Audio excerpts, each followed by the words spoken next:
When I first started taking antidepressants, Sertraline to be precise, also known as Zoloft, I don't know if that's American, UK,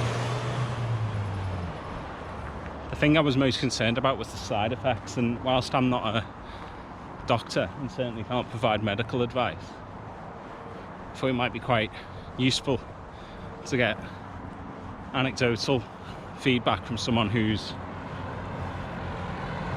taken currently, who's had a few kind of dips and gone through the kind of side effects that you're likely to experience. Just had a lovely walk down the Leeds-Liverpool canal for another video, so you'll be able to see a link for that soon. So if you know, like, I use walking as a way to kind of improve mental health, mental well-being, do a little bit of reflection and see some interesting stuff along the way, and it's been really useful. But actually to kickstart that, you know, that typical you're depressed, go get some exercise, it's really hard if you're stuck in the rut. And actually what I found was I needed something to spark the ignition, and for me that was medication, and I'd avoided it for a long time, if I'm honest. I'd avoided it for a decade probably, if I'm honest with myself. Anyway, it got to the point where I had to be really critical of myself and realised that I wasn't really being fair on myself. I wasn't achieving what I wanted to do, and a big stumbling block for me was this kind of hang up over the impact that medication could have on me. And I'd read lots of different accounts of the success rates and the challenges that come along with it. So anyway, I spoke to my GP and we agreed to pursue Sertraline or Zoloft as a sort of daily 50mg tablet. And this video really is just about the side effects. I mean, for me personally, it's worked. It might not work for everyone. It certainly doesn't work for everyone, but it's certainly just taken that little bit of an edge off. And I'll probably talk about the kind of the positive impact of Sertraline in another video, but it just kind of like pulls you out of that rut enough to do the things perhaps that you would do naturally, such as getting out and getting some fresh air, things that might otherwise you might have just kind of sat and not done. So the side effects for me really started pretty much instantly, and to be honest, and this is worth knowing, that you're going to have a pretty tough week, maybe 2 weeks before the medication actually even kicks in. So this is just a week or two of side effects. It's for me, it's worth it to do that, but it's worth kind of knowing what you're getting into. So the first day that I took my Sertraline, and this is quite a low dose, the first symptom to hit me, upset stomach, and that lasted a week. It was really difficult for me to contain any food in my system for what felt like more than 10 minutes. It was just a constant cycle of eat, go to the toilet, which it's not pleasant. And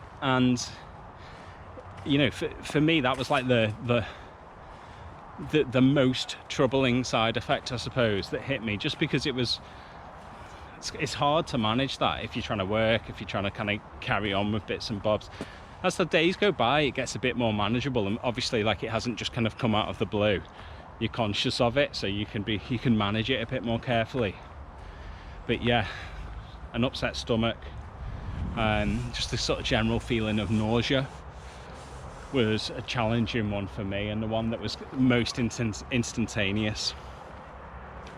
So the second side effect, which wasn't particularly bad but was just a bit frustrating, is this kind of sheer, no moisture left in my mouth, a feeling of utter dehydration, and no amount of water could deal with it. no amount of water could rehydrate me.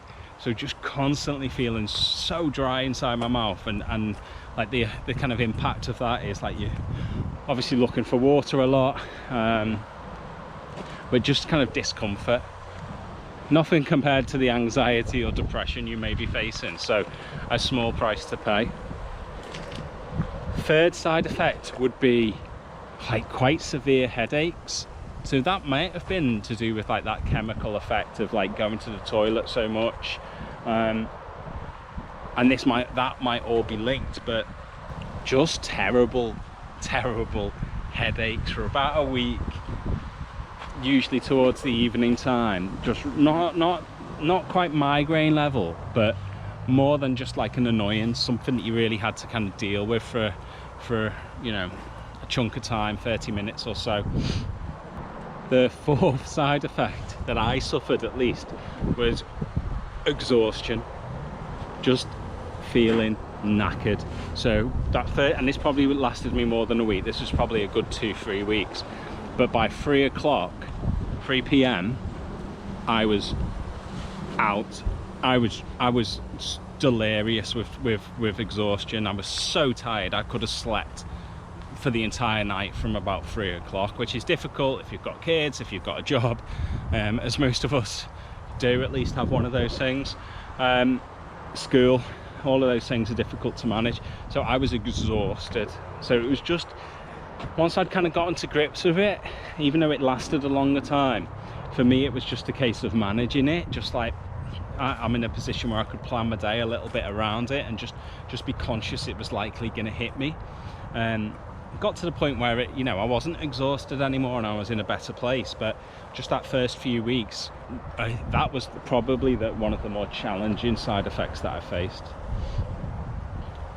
So the fifth side effect, and this was not a particularly bad one, didn't really impact my day at all, but was just weird, was absolute vivid, I don't know if it's like lucid dreams, but really vivid, bizarre dreams where you would wake up and not know what the hell was real and what the hell wasn't. So you would just constantly confused. So I was having dreams that were like kind of semi-realistic. I was having dreams that were just complete fantasy, but I would wake up feeling like they were reality.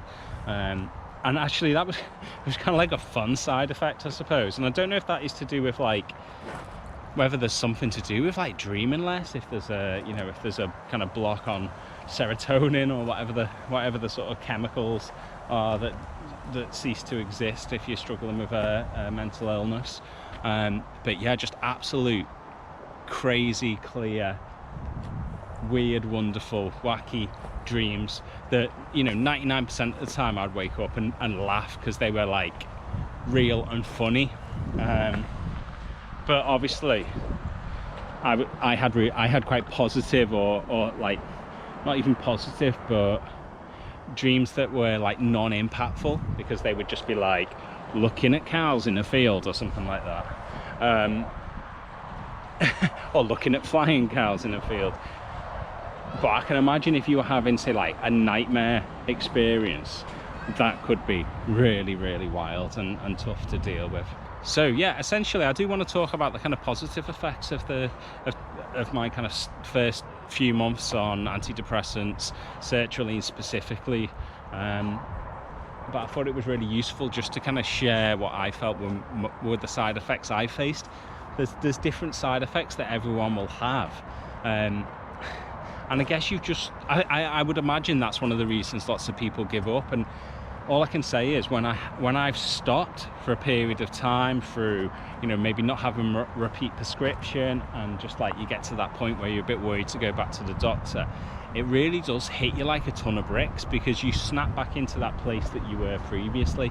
And until you've kind of come out of that slump, it's difficult to know how low that is. So I would say that the side effects can be challenging. If they get too challenging, you need to speak to your doctor, but do your research, and I suppose don't be afraid of them, that they're, you know, unfortunately they're likely to happen because there's a huge chemical change occurring in your body. from my perspective though, the other side of that, once you've broken through that wall, is a much better place to be in.